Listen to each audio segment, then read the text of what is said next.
오늘 말씀은 지난주에 이어서 여호수아가 이끄는 이스라엘 군대가 남방 지역의 적들을 무찌르고 정복하는 이야기입니다. 오늘 말씀의 핵심은 42절에 한마디로 이렇게 요약하고 있습니다. 42절 보시기 바랍니다. 이스라엘의 하나님 여호와께서 이스라엘을 위하여 싸우셨으므로 여호수아가 이 모든 왕들과 그들의 땅을 단번에 빼앗으니라. 여호와 하나님께서는 여호와 하나님께서는 이스라엘 편에 서셔서 이스라엘을 위해서 일을 하셨다.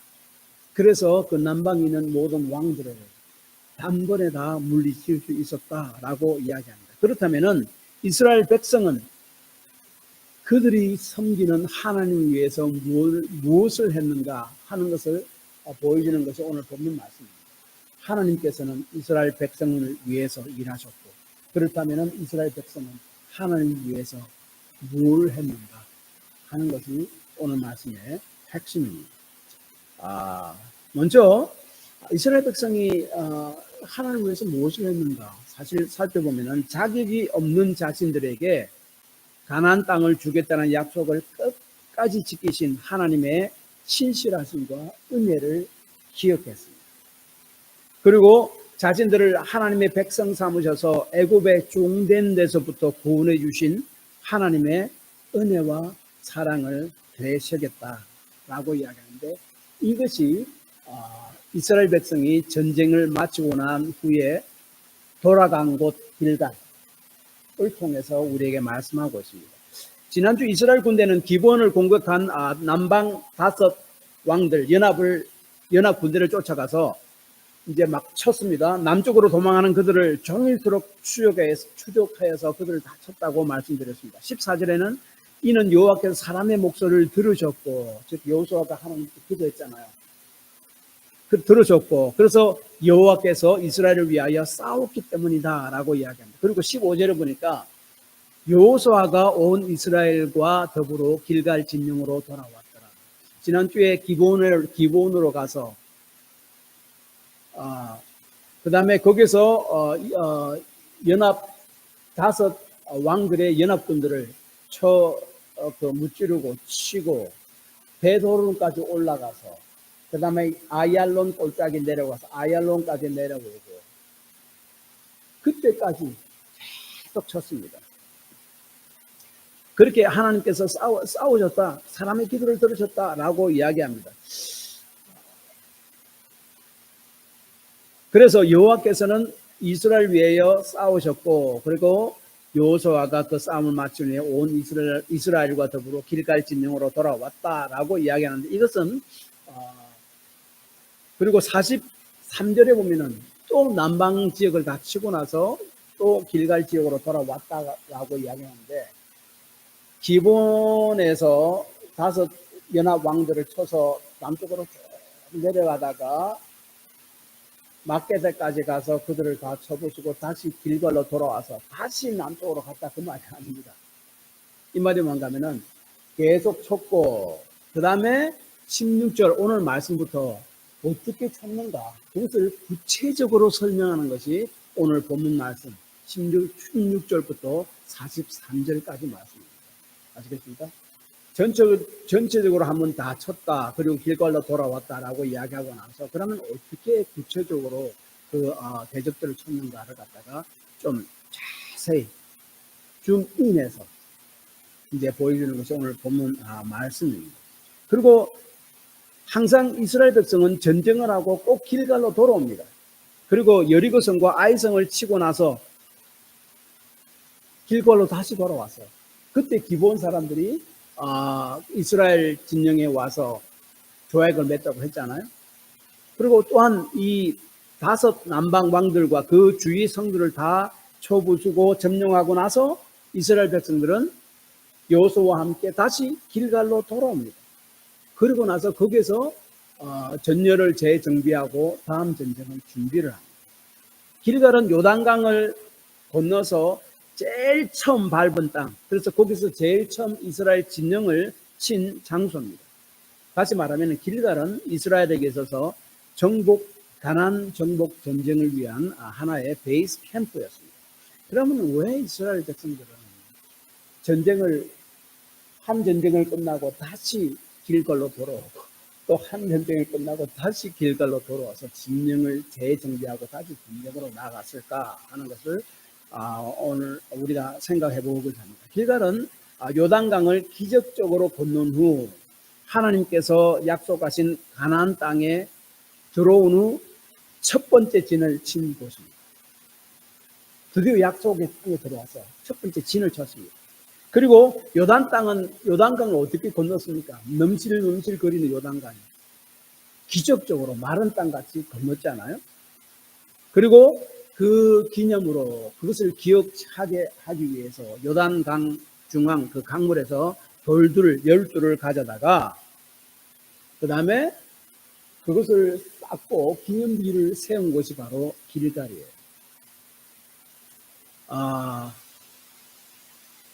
이 말이 뭔가 하면은 하나님께서 그들에게 약속하신 가나안 땅을 이스라엘 백성의 불순종과 불충성에도 불구하고 결국 그들을 고치고 얼르고 때로는 하나님께서 채찍질 가하고 매를 때리고 해서 참 바로 만들어서 결국은 하나님이 약속하신 가나안 땅에 그들을 데리고 왔다. 하지만 하나님은 당신의 약속을 신실하셨다. 그것을 말하는 것이 길갈이에요. 그래서 그 12돌을 쌓는 거예요. 그 자손들에게 이 돌의 의미가 뭡니까? 라고 물어볼 때 하나님께서는 우리의 불순종과 불충성에 불구하고 하나님 그가 하신 약속에 신실하셨다. 이야기하는 거예요. 그 길갈이라는 말의 뜻은 굴로 갔다는 것입니다. 또한 그 5장 9절에 보면 애굽의 수치를 떠나가게 하셨다라고 이야기합니다. 이스라엘 백성이 애굽 종된에서 탈출했잖아요. 그런데 바로 약속한 가나안 땅에 들어가지 못하고 40년 동안 광야를 방황했습니다. 그때 애굽 사람들이나 그 주위에 있는 사람들이 얼마나 이스라엘 백성을 뒤에서 수군거렸겠습니까? 애굽에서 나오더만 더 월스하게 됐네. 그렇잖아요. 계속 광야를 방황합니다. 그런데 결국 마침내 가나안 땅, 약속의 땅에 들어오게 합니다. 그 수치가 굴러가게 했다 하는 말씀입니다.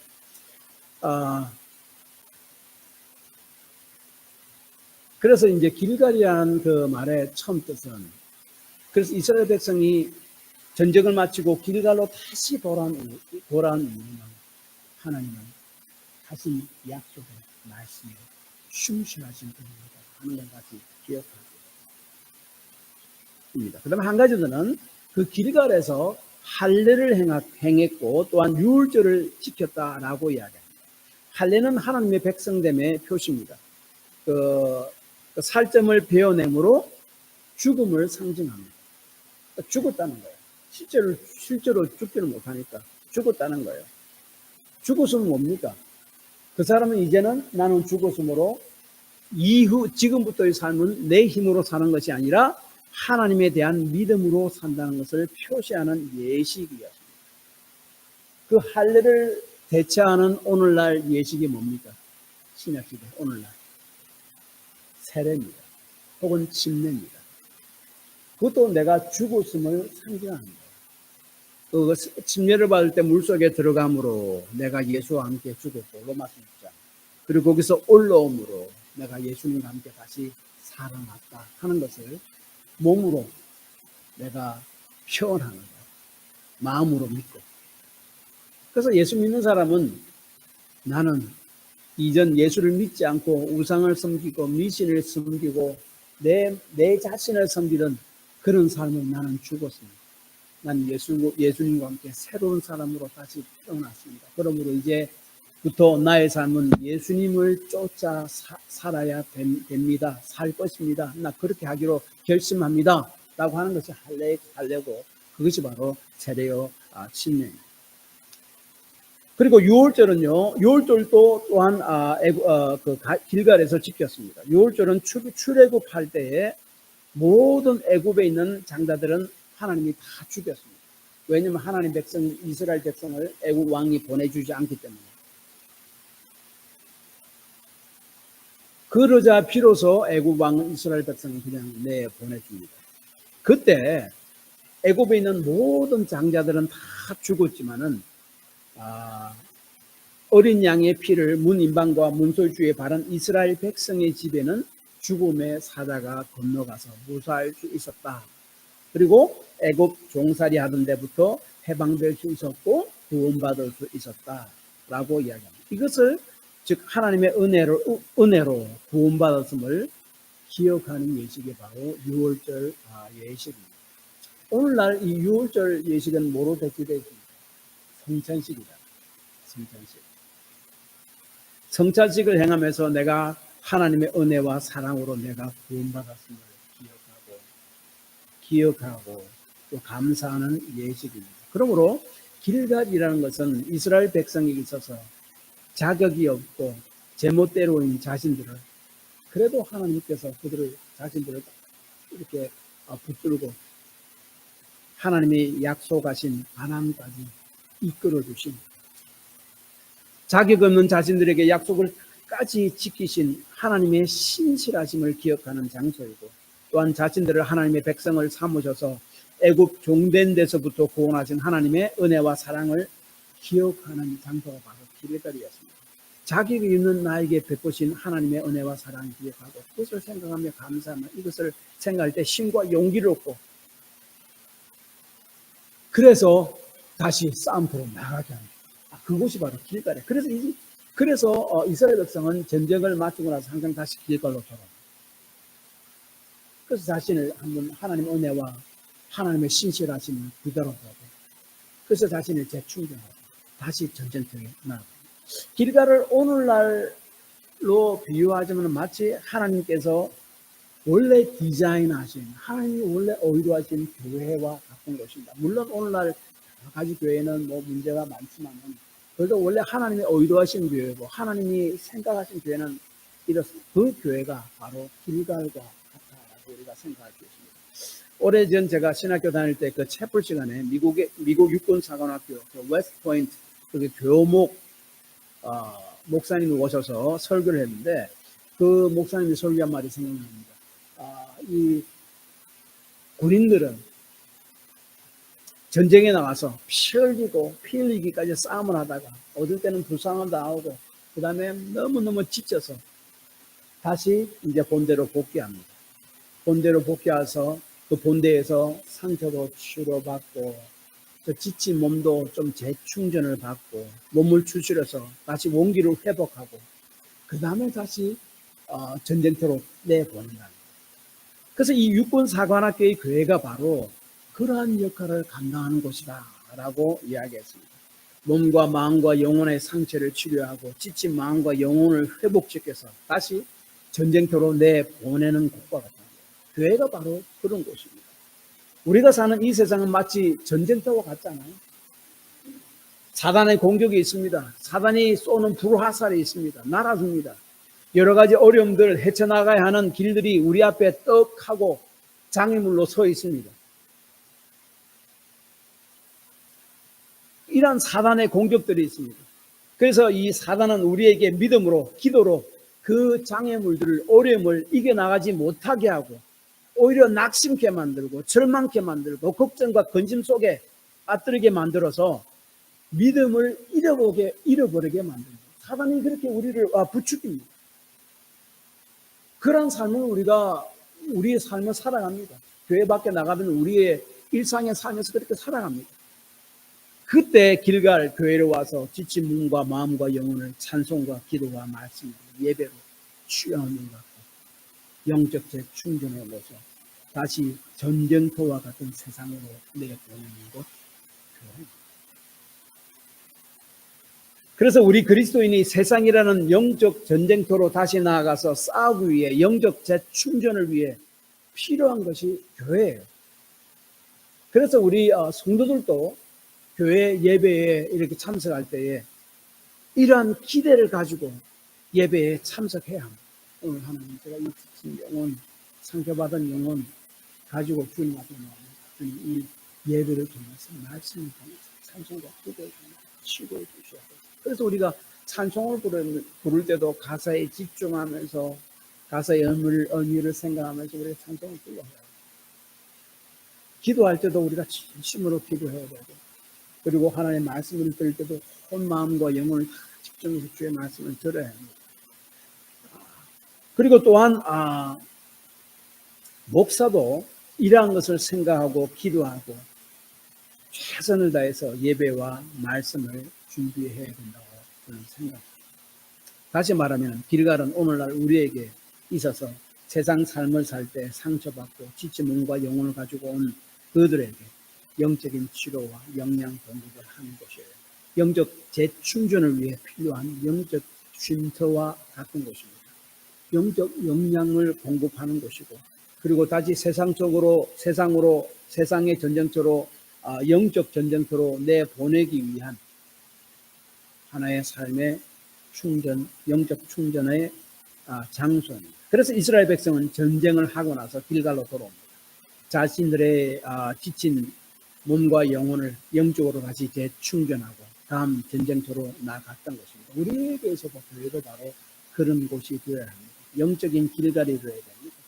주일 교회에 나올 때 여러분들은 이러한 마음으로 나와야 되고, 저도 목사도 주일 교회 예배를 준비할 때 이러한 마음으로 준비를 해야 합니다. 그것이 바로 길갈이고, 그것이 바로 이스라엘 백성이 전쟁을 마친 후 길갈로 돌아간 이유예요. 그래서 이들은 하나님께서 그들을 위해서 일하실 때 자신은 하나님을 생각했습니다. 하나님의 신실하심을 기억했습니다. 하나님의 은혜와 사랑에 대해서 다시 기억했습니다. 그래서 마음이 용기롭고 다시 전쟁터로 갔습니다. 저와 여러분이 바로 그런 자가 되어야 된다 하는 것을 이야기합니다. 또한 하나님께서 그들을 위해 싸우실 때에 이스라엘 백성들은 두려움이 있었습니다. 그러나 그 두려움을 하나님의 말씀을 기억함을 통해서 그 말씀을 믿음으로 극복했습니다. 이것을 이야기하는 것이 5 왕들의 목을 받는 사건이 말해줍니다. 지난주에 이어서 이스라엘 군대는 자신들과 조약을 맺은 기브온 백성들을 도와주러 기브온으로 갔습니다. 그들을 공격하는 남방 5 왕들의 연합 군사들을 쳤습니다. 여호수아와 이스라엘 군대는 도망치는 5 연합 왕들의 군사들을 계속해서 추적합니다. 그리고 이제 그 벳호론부터 밑으로 아얄론까지, 그 다음에 그 밑에 막게다까지 계속 추적합니다. 근데 그 벳호론부터 아얄론까지, 그때는 지금 낮이었잖아요. 사막 지방입니다. 낮에는 전쟁을 하지 못합니다. 너무나 덥습니다. 그때 여호수아가 하나님께 간절히 기도합니다. 그때 우박이 내립니다. 우박이 내리자 하늘이 어두워지잖아요. 햇빛이, 강력한 빛이 사라집니다. 그래서 낮에도 끝까지 그들을 쫓아가서 그들을 칠 수가 있습니다. 막게다까지 이제 도망갔습니다. 저들이. 그리고 5 왕들은 막게다까지 갔는데 그 5 왕들이 다 같이 막게다에 있는 한 굴에 숨었습니다. 이것을 안 여호수아는 그 굴을 큰 돌로 막고 그 앞에 얼마의 군사들로 하여금 지키도록 했습니다. 그리고 나머지 군사들은요, 도망치는 적들을 쫓아서 그들을 치도록 했습니다. 왜냐하면 그 적들이 도망치다가 자기들의 성으로 들어가면 치기가 더 힘들잖아요. 그래서 성으로 들어가기 전에 빨리 쫓아와서 그들을 다 치고, 그 다음에 나중에 이제 막게다에 있는 굴로 들어와서 그 왕들을 처리하려고 했습니다. 그래서 그 도망치는 적들을 다 쳤습니다. 그 결과 20절 이렇게 이야기합니다. 여호수아와 이스라엘 자손이 그들을 크게 살려고 하여 거의 멸하였고 그 남은 몇 사람은 견고한 성으로 들어간 거로. 그리고 22절에서 모든 백성이 평안히 막게다 진영으로 다시 돌아와 여호수아에게 이르렀더니 혀를 놀려 이스라엘 자손을 대적하는 자가 하나님이 그들을 위해서 싸우고, 별것 없는 것 같은 이스라엘 군대가 그 연합 군대들을 다 물리치고 돌아왔으니, 그리고 그 주변에 있는 성들도 마치고 돌아왔으니 함부로 이스라엘 백성 앞에서 막 말을 할 수 없을 정도로 그런 두려운 존재가 되었다라고 이야기합니다. 이 말씀이 출애굽 11장 7절에 이야기하는 것과 똑같은 말씀입니다. 하나님께서 그 애고의 모든 장자들을 다 쳐서 죽이잖아요. 이스라엘 백성들만 살리고. 얼마나 무서웠겠습니까? 사람이든 짐승이든 모든 첨난 것들은 다 죽었습니다. 그날. 하나님께서 하신 일이다. 이스라엘 백성만은 살았습니다. 그러니까 그 애국에 있던 개들까지도 너무나 두려운 나머지 이스라엘 백성을 향해 감히 짖지도 못할 만큼 두려움이 있었다. 즉 이것을 똑같이 그걸 이야기합니다. 그 가나안 땅 그 남방 주위에 있던 사람들을 하나의 그 애국에 있었던 개로 비유해서 그러한 큰 두려움이 그들에게 하나님 이스라엘 위해서 싸움으로 그렇게 했다라고 이야기합니다. 그리고 나서 막게다로 다시 돌아옵니다. 그 굴 안에 숨어있던 다섯 왕들을 끌어냅니다. 그리고 그 이스라엘 군대 지휘관들에게 다섯 왕들의 목을 발로 밟으라고 이야기합니다. 24절. 왜 그랬겠습니까? 다섯 왕들의 목을 밟는 행위는 여호수아가 군대 지휘관들에게 뭐 그렇게 해라고 명령했는데 그것은 이건 너무 야만적 행동이 아닌가. 사실 야만적 행동도 아닙니다. 그 당시 많은 나라에서도 그렇게 했습니다. 그런데 그것을 따라한 것도 아닙니다. 그리고 자신들이 얼마나 힘 있는 자들인가라는 것을 과시하는 행동도 아니었습니다. 왜 그러면은 이스라엘 백성은 여호수아는 군대 지휘관들에게 잡은 다섯 왕들의 목을 밟아라 했는가? 25절을 보면은 그것에 대해서 설명을 합니다. 25절을 보면은 여호수아가 그들에게 이르되 두려워하지 말며 놀라지 말고 강하고 담대하라. 너희가 맞서서 싸우는 모든 대적에게 여호와께서 다 이와 같이 하시리라. 이것은 승리의 확신을 주는 하나의 상징적인 행동입니다. 가나안 땅 사람들이 아무리 강하고 아무리 강력한 무기를 가지고 있다 할지라도 하나님께서는 저들을 목을 밟음을 통해서 눈에 보이게 이렇게 정말로 하실 것이라 하는 것을 직접 보여주는 거예요. 이렇게 행동을 하고 눈에 보이도록 만들어 줌으로써 하나님께서는 이스라엘 백성에게 두려워하지 말라라고 격려한 것입니다. 이제 앞으로 계속적으로 가나안 땅 사람들과 싸워서 그들을 정복해야 되잖아요. 두려워하지 말라는 거예요. 가나안 땅 사람들이 아무리 강하고 아무리 강력한 무기를 가지고 있다고 할지라도 하나님께서는 그들을 이와 같이 패하게 하실 것이라는 것을 눈에 보이도록 또 자신이 직접 이 밟음으로 체험케 함으로 그것을 이스라엘 백성들에게 확신을 준 거예요. 격려를 한 것입니다. 사람이 오래된 권위 앞에 서게 되면요. 비록 그 사람의 권위가 지금 없어졌다 할지라도 그 앞에 선다면 주눅이 들게 마련입니다. 생각해 보십시오. 독재자 앞에 서게 되면 그 사람은 그 독재자를 반대하더라도 인치력이 들게 되어 있습니다. 그 권위 때문에, 오래된 권위 때문에 그렇습니다. 오래된 권력 앞에 서면은요. 그 권력이 지금 사라졌을지라도 그 사람 앞에 서면 주눅이 들기 마련입니다.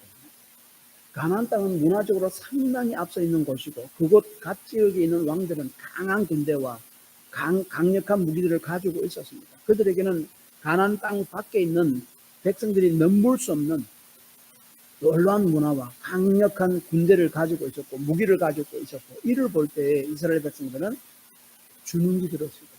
두려움이 있었을 것입니다. 이들을 맞서야 하는 상황에서 여호수아는 군대 지휘관들에게 하나님의 약속의 말씀을 다시 상기시킨 것입니다.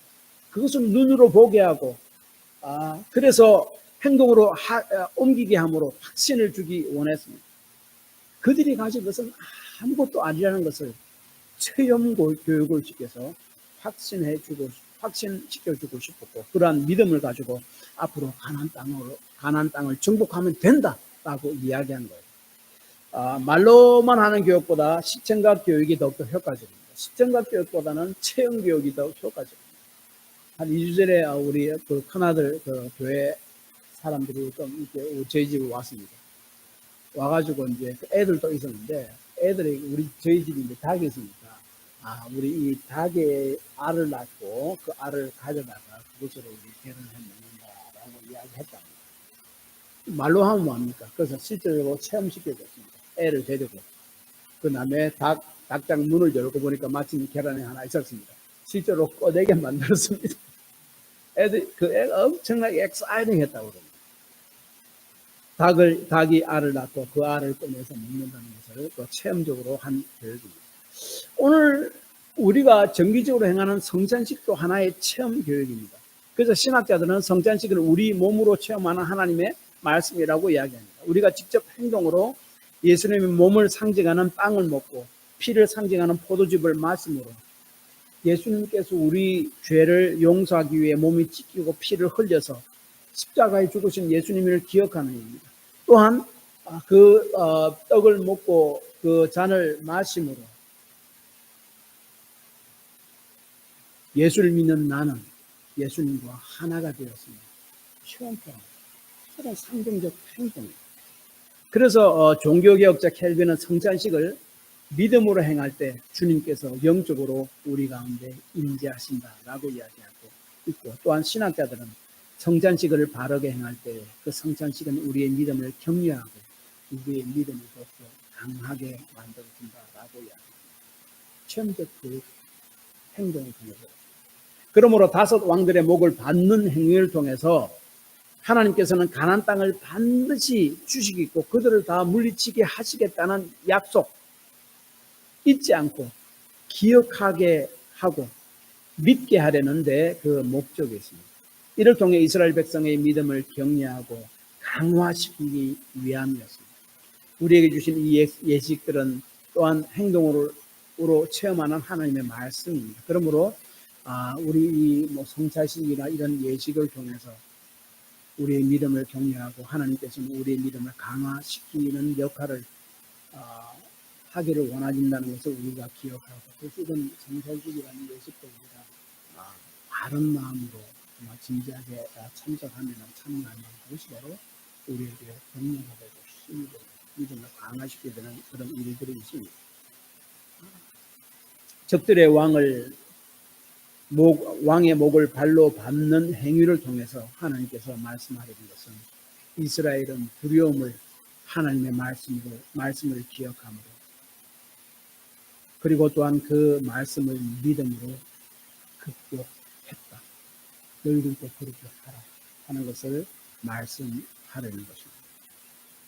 우리도 두려움과 위축된 우리의 삶을 살면서 그런 일이 있지 않습니까? 그때 하나님 말씀을 기억하고 그 말씀을 믿음으로 그것을 극복하고 있다 하는 것을 우리에게 또한 가르쳐 주십니다. 그것이 바로 이스라엘 백성이 또한 두 번째 행한 것입니다. 그러나 한 가지 더 하나님께서 이스라엘 백성들을 위해서 싸우실 때 이스라엘 백성들은 하나님의 말씀에 명령에 순종했습니다. 그래서 하나님 말씀하신 대로 5 왕들을 이제 죽여서 나무에 달고 해질 때에 내렸다라고 이야기합니다. 5 왕들을 이제 죽이고 나서 나무에 답니다. 여러분 여호수아 8장에도 아이성을 점령하고 난 다음에 아이성 왕을 잡아서 죽이고 그 다음에 나무에 답니다. 저녁 때까지 나무에 달았다라고 이야기합니다. 신명기 21장 22절 23절에서 3절을 보면은 하나님의 저주를 받아서 죽임을 당한 자는 나무에 달아 놓게 되어 있습니다.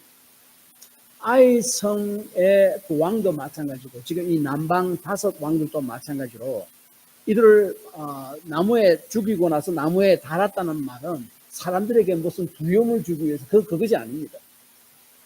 이들의 죽음은 하나님의 심판이다 하는 것을 가르쳐 줍니다.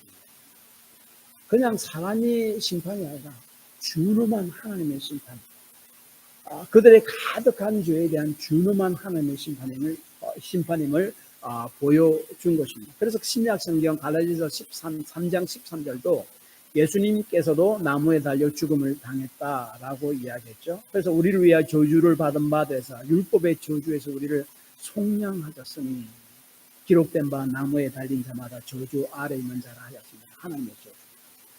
그래서 십자가에 달렸다라고 이야기하는 것이 아니라 이 보면은 그 베드로 전서도 1장도 마찬가지지만은 나무에 달렸다 하는 것을 강조합니다. 하나님의 저주를 받아 우리 죄를 다 짊어지고 하나님의 저주를 받아. 그러니까 우리 죄는 뭡니까? 사실은 우리가 이 땅에 살면서 지은 모든 죄들, 우리가 가지고 태어날 때부터 가지고 태어난 그런 온 죄들, 그것들은 다 하나님의 저주를 받아야 마땅한 죄들이라고 이야기합니다. 그 저주가 뭡니까? 하나님을 이 땅에서 하나님을 모르고 살아가다, 예수를 모르고 살아가다가 죽어서 영원한 지옥 흥물에 빠져드는 것이 아니에요. 근데 그 모든 저주를 예수님께서 다 짊어지고 십자가에 돌아가신 것, 그것을 이야기합니다. 그리고 그래서 이제 왕들을 나무에 달았다는 말은, 이 사람들은 정말로 사람들에게 우리를 거역하면 이러한 흉악한 꼴을 당하게 될 것이다 라는 하나의 그 경고를 주기 위함이 아니라, 이 사람들은 하나님의 심판을 받아 죽는 것이고, 이것은 정당한 정의로운 심판이다 하는 것을 이야기합니다. 그리고 신명기 21장 23절의 말씀인, 그 시체를 나무 위에 밤새도록 두지 말고 그날에 장사하여 내 하나님 여호와께서 내게 기업으로 주시는 땅을 더럽게 하지 말라고 하신 말씀에 또한 이스라엘 백성들은 순종합니다. 그래서 해가 지기 전에 그 시체를 내려서 굴에 던집니다. 굴이 당시에 사람의 매장지였지 않습니까? 팔레스타인 지방에. 다시 말하면 이 모든 행동들은 이스라엘 백성, 여호수아와 이스라엘 백성들은 하나님의 말씀하신 그대로 순종했다라고 하는 것을 지금 강조하고 있습니다. 또한 이들은 하나님 말씀에 순종해서 하나님께서 말씀하신 대로 정복한 남방 도시의 사람들을 다 멸절시켰습니다. 제가 계속적으로 말씀드리지만은 그 가나안 땅 사람들을 멸절시킨다는 말은 가나안 땅 사람들의 죄들이 정말 이제 놔두지 못할 만큼 가득 찼기 때문에 하나님께서 그들을, 이스라엘 백성을 사용하셔서 그들을 심판하는 것이 바로 그것이 바로 헤렘, 멸절입니다. 헤렘, 그 멸절이라는 말은 우리가 이 세상 마지막 날 하나님의 마지막 심판을 우리에게 미리 보여줍니다. 마지막 심판도 그럴 것입니다. 그래서 28절부터 43절까지는 그 5 왕들의 성들뿐만 아니라 그 다른 성들까지 토탈 7 도시를 다 치고 그들을 점령했다라고 이야기하는데, 여기서 강조하는 것은 거기 있는 사람들을 전부 다 멸절시켰다라고 이야기합니다. 그리고 40절 에서 43절까지는 이스라엘 백성은 그러므로 모든 가나안 땅 남방 지역을 다 정복했다라고 이야기합니다. 그리고 나서 여호와께서 명령하신 대로 모든 자들을 다 멸절시키다. 또한 40절이 이야기합니다. 이렇게 계속적으로 정복하고 치고 그들을 멸절시켰다. 계속 이렇게 나옵니다. 다시 말하면 이스라엘 백성들은 하나님께서 말씀하신 것을 그대로 행함으로 그 말씀에 순종했다라고 이야기합니다. 남방 지역을 이스라엘이 이렇게 정복하게 된 것은 하나님께서 그들을 이스라엘에게 붙였기 때문이라고 30절을 이야기하고, 또는 하나님께서 그들을 이스라엘 손에 넘겨주었기 때문이다라고 32절에 이야기하고, 이것을 다 결론적으로 요약해서 42절에 이스라엘의 하나님 여호와께서 이스라엘 위하여 싸우셨기 때문에 그렇게 되었다라고 말씀합니다. 하나님께서 이 땅을, 가나안 땅을 이스라엘 백성에게 주시겠다는 약속을, 말씀을 믿고 싸우러 나갈 때에 여호와께서는 그 싸움을 이스라엘 백성들 위해서 싸우셨다라고 이야기합니다. 다시 말하면 이것입니다. 하나님께서는 이스라엘 백성과 함께 했습니다. 그리고 이스라엘 백성을 위해서 싸우셨습니다. 그런데 이스라엘 백성은 그 하나님의 말씀을 기억하고 믿고 순종했습니다. 얼마나 아름다운가. 하나님은 이스라엘 위해서 일을 하고, 이스라엘 백성은 하나님의 말씀을 기억하고 믿고 그들을 결론적으로는 이것입니다. 하나님의 백성이 하나님의 말씀을 기억하고 믿고 순종할 때에 하나님께서는 당신의 백성을 위해서 싸울 것이다. 우리가 삶의 문제로 인해서 두려움을 느낄 때, 낙심할 때에 하나님의 말씀을 기억하고 믿고 순종하는 삶을 산다면 하나님께서는 우리를 위해 싸우실 것이고 우리를 위해서 일하실 것이다 하는 메시지를 본문이 강력하게 우리에게 해주십니다. 앤드루 모레이는 그 온전한 순종이라는 책에서 이렇게 이야기합니다. 몇 년 전에 자신이 살고 있는 그 남아프리카 공화국 웰링턴에 선교 기관을 설립하게 되었습니다. 현지인이 보기에는 그것은 아주 대단히 근사한 대형 빌딩이었다고 합니다. 설립 예배 때 의장이 한 말을 거기에 썼습니다. 지난해 우리는 기초석을 놓기 위해서 이 자리에 모였습니다. 그때 여러분 눈에 어떤 게 보였지요? 쓰레기, 돌멩이, 벽돌, 무너진 옛 건물의 잔해들이 아니었나요? 기초석을 놓을 당시에는 건물이 어떤 모습도 갖춰지지 않았습니다. 그런데 어떻게 그 건물이 아름다운 건물로 올라갈지 아무도 몰랐답니다. 그런데 오직 한 사람, 건축가를 제외하고는 아무도 그 세부 사항을 완전히 알고 있는 사람이 없었습니다. 건축가의 마음속에는 지금 그 온통 쓰레기 돌멩이로 덮여 있지만은 세워질 아름다운 건물이 마음속에 들어있는 거예요. 그때 사람들이 하는 일이 뭡니까? 건설업자, 속수, 목수가 일하러 왔을 때 그들은 건축가의 지시에 따를 뿐입니다. 하루하루 그 지시, 그 말에 따라서 순종해서 하루하루 그 일을 해나갈 때 어느 날 골조가 서서히 드러나고 아름다운 건물이 완성되었다라고 이야기합니다.